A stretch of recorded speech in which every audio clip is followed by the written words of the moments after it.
Welcome back to the Den of Episodes. I'm Marlo Fox, and this is your cozy little corner of the internet.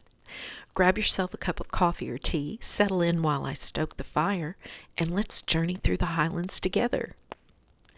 This week we're going to go over Series 1, Episode 5. It has everything: spiritual gurus, sibling drama, mysterious missing stags, questionable hydrotherapy, and yes, Golly being very busy, in air quotes, in the village. Let's unpack. This episode originally aired March 26th, 2000 and currently streams on Amazon Prime. Our spotlight of the week is on Dawn Steele, who plays Lexi McTavish, the housekeeper/cook. She was born on December 11th, 1975 in Glasgow, Scotland. She's currently 50 years old and has a long-term partner, actor-director Paul Blair, with whom she shares a daughter. She has 46 acting credits to her name, including a wonderful series called Wild at Heart. It's about an English family that moves to South Africa and sets up and runs a game reserve. It has everything I love: a British cast and exotic animals, and it's currently streaming for free on Tubi. Dawn plays the character of Lexi with so much heart, and she is Scottish to the core. Lexi's witty and sharp-tongued, loyal, practical, and quietly romantic.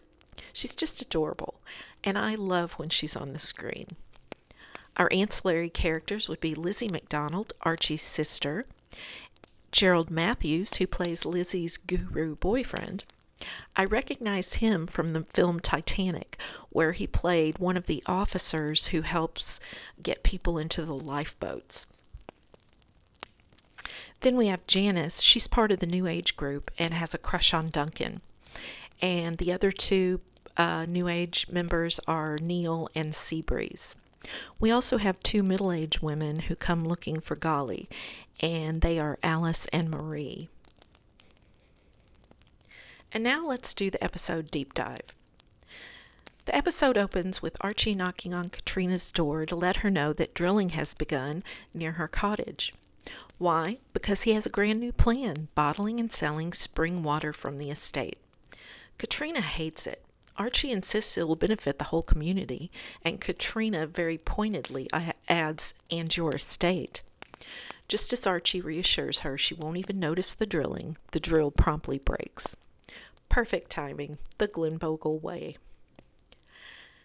At the estate, we have Archie's sister Lizzie arriving, and Archie does not seem thrilled. He goes outside to grab her bag, only to discover she's brought a van full of what looks like a traveling spiritual festival: luggage, bikes, flowing fabric, the whole energy. Archie reminds her that the estate runs a bed and breakfast for paying guests, and Lizzie assures him they'll pay somehow. Archie sighs the sigh of a man who knows chaos has arrived.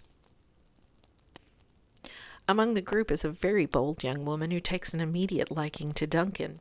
He becomes almost incapable of speech. It's adorable and painful at the same time. Lizzie reunites with her parents and announces she has an idea worth millions. Molly says she'll need to run it past the Laird, which is no longer Hector. It's Archie, and Lizzie is shocked. Her big idea is to bring a spiritual healer, her boyfriend Gerald, to establish a kind of alternative health retreat at Glenbogle. Archie mocks the concept, and Lizzie storms out. Archie quietly calls a friend to investigate this so-called healer. You can tell he doesn't trust him. Meanwhile, Golly seems to have gone missing. A couple of women appear at the estate, not at the same time, but they both run into Lexi and ask if she's seen Golly, and they tell her that he's been helping around the house. Lexi starts connecting the dots. Very interesting dots. Hector meets Gerald, who speaks passionately about earth forces, balance, energy cycles. Hector doesn't understand any of it. At one point, Gerald's going on and on to him about the yin and yang. This is the ancient Chinese philosophy about balance and opposites working together, not fighting with each other, but completing each other. Hector hasn't got a clue about this sort of talk and says he must be worried about those pandas. Here I had to do a little research, and I found out that what he was talking about were Ling Ling and Sing Sing. They were two pandas that arrived in the U.S. in 1972 as gifts from China to President Nixon following his visit. They failed to breed successfully for about 10 years. They finally did and eventually produced 5 cubs, but sadly none of them survived. So Hector assigns Archie with the task of keeping an eye on Gerald under the pretense that Gerald is worried about pandas. Gerald isn't in the Highlands by accident. He tells Archie that Glenbogle sits on a convergence point of terrestrial energy, and that an upcoming lunar cycle will turn the estate into a nexus of spiritual, even erotic power. He even connects this to Archie's spring water idea, suggesting the land and the water are energetically charged. Gerald's dressed like Moses. He has on a long robe. He's walking with a huge staff and wearing a crystal necklace. He uses the staff and crystal to locate some spring water, reinforcing his claim that Glenbogle is special. We find out that Katrina and Lizzie are old friends. Lizzie's waiting for Katrina to get out of school, and when Katrina sees her, she runs to her and gives her a big hug. She invites her back to her cottage for a bottle of champagne, and they sit around and catch up. Lizzie gently probes Katrina about whether there's a man in her life, and when Archie's name comes up, Katrina blushes. She denies everything, which confirms everything. Lexi goes to Archie to talk about the missing Golly and how he's popular with the local ladies. She tells Archie that things haven't been functioning as they once did, and he needs to have a talk with Golly. Archie is mortified and balks at the idea, but Lexi, being Lexi, talks him into it. Archie finds Golly in the woods, and they have a very strange conversation in which Golly thinks Archie is talking about Big Eric being missing and the hinds missing their stag. Hinds here means female deer. When Archie clears up the confusion and Golly realizes he's referring to his struggling with his manly functions, he's furious. He even points his shotgun in Archie's face and tells him that he's lucky it isn't loaded. I thought this was way over the top. We all know you should never point a gun at someone, loaded or unloaded. Back at Glenbogle, Hector is walking down the hall when he hears Molly moaning and groaning in what sounds like ecstasy, saying things like, "How do you do it? Just a little higher." And when he hears her exclaim, "Oh, I never dreamed it could," he bursts into the room shouting, "What is going on?" To which Molly replies, "Reflexology, dear," as Neil, one of Gerald's New Age group, who is a reflexologist, works on her feet. She says he really must try it and tells Hector to get his shoes off. We later see Hector wiggling his toes in his shoes, so we know he must have enjoyed it after all. Is he starting to come around to the healing retreat idea? If you're not familiar with reflexology, it's based on the theory that your feet contain maps of your body. Some practitioners believe the toes connect to the head and sinuses, the arch to the organs like the stomach or kidneys, and the heel connects to the lower back or sciatic area. I've heard of this for motion sickness, which I get a lot. You're supposed to take your palm face up and then take your finger 3 finger widths from the wrist crease. You'll find tendons there, and you press firmly for 30 to 60 seconds and repeat on both wrists. Does this work? I'm not sure, because I forgot all about trying it the last time I got car sick, because all my brain waves were focusing on not throwing up. Hopefully in the future I'll remember to see if this works. Out of nowhere, Lizzie announces she wants to have her baby at Glenbogle. Everyone is stunned, or to use a word I taught you a few episodes back, gobsmacked. Molly and Hector are also very delighted. Archie assumes Gerald is the father, and Molly inquires as to whether there's an engagement to be announced. Lizzie says there isn't, and Hector cheekily gives Archie the key to the shotgun case. Later that evening in the library, Gerald is conducting healing sessions. He references Jamie's death, something that is deeply personal to Archie. Archie is shaken, and he takes off to look for his sister. When he finds her, he lets her have it. And he also reveals that he's learned about Gerald's past, which includes him being bankrupt and a double glazer. I'll explain what that is later in the episode. She insists he has real abilities. I think this is less about Gerald and more about unresolved family grief. At one point in the episode, after getting advice from Gerald, Hector decides to try some hydrotherapy. We see him by the lock dressed in a bright orange wetsuit, sporting a giant pair of flippers. He takes off for a swim, gets a cramp, and yells for help. Archie takes off after him, and Duncan isn't far behind. They rescue him, and Archie has officially had enough of Gerald. As for Golly, he does find Big Eric, the missing stag. He doesn't harm him, he just finds him. And somehow something shifts in Golly, and his confidence returns. Let's just say later that evening, so does his reputation in the village.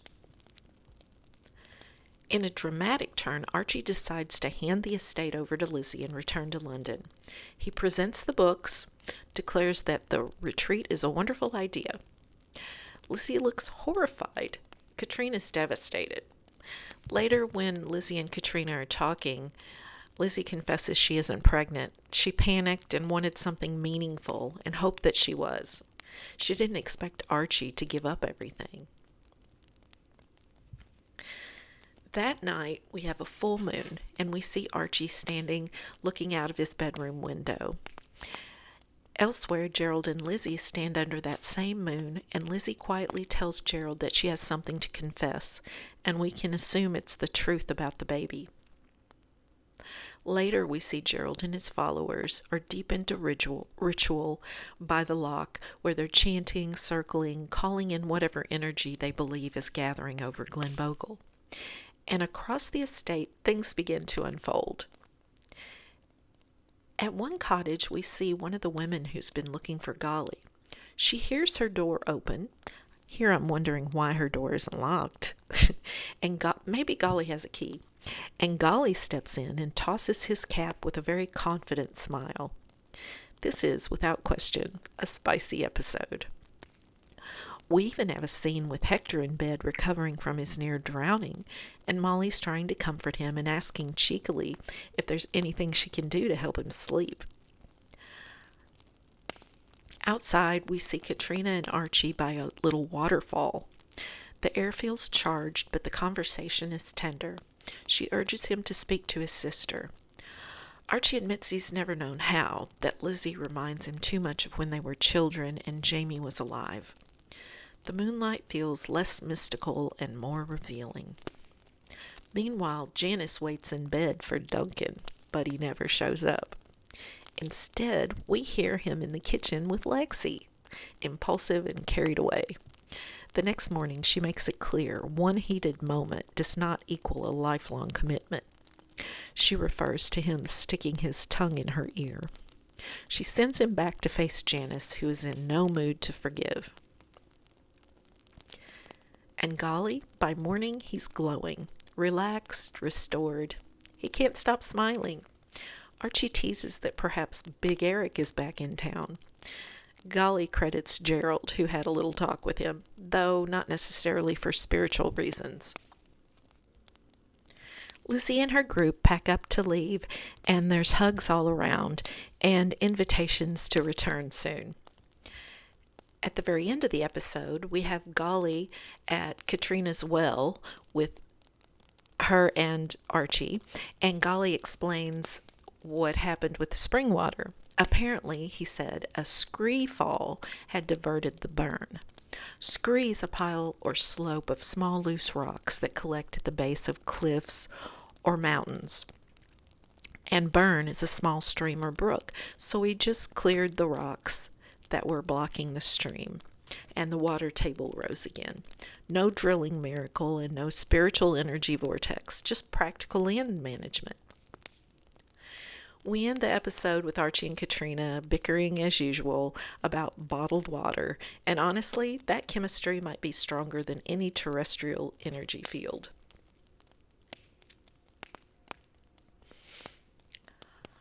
Our across the pond translations this week are Glen, a Scottish word for a narrow valley, usually with a river running through it, hence Glenbogle. We have hind, which I told you means a female deer, where Golly mentions the hinds needing Big Eric. The game or hunting lodge, which I referred to in several episodes, is a building used during hunting season for deer stalking and estate management, not just a cabin. And we don't really use the term deer stalking here. It just means hunting deer. We have the term DIY. That means do it yourself, and it refers to home repairs. We heard that when the ladies told Lexi that Golly was helping them with DIY. And last we have double glazing. Earlier I mentioned that Gerald was a double glazer. And double glazing is windows made with 2 panes of glass for insulation. It's a very British detail. And not many animal sightings this week. We just have Big Eric looking as regal as ever. And the mention of pandas. We didn't see them, but they added some Hector humor. And that's a wrap on another twisty Highland-filled episode. I must say I'm having such a good time making this podcast, and I sincerely hope it puts a smile on someone's face. Thanks for tuning in, and make sure to subscribe, leave a review, and join me next time as we unpack the madness, romance, and drama at the estate. As always, you can email me at thedenofepisodes@yahoo.com. I'm Marlo Fox, and until next time, keep the kettle on and the episodes rolling.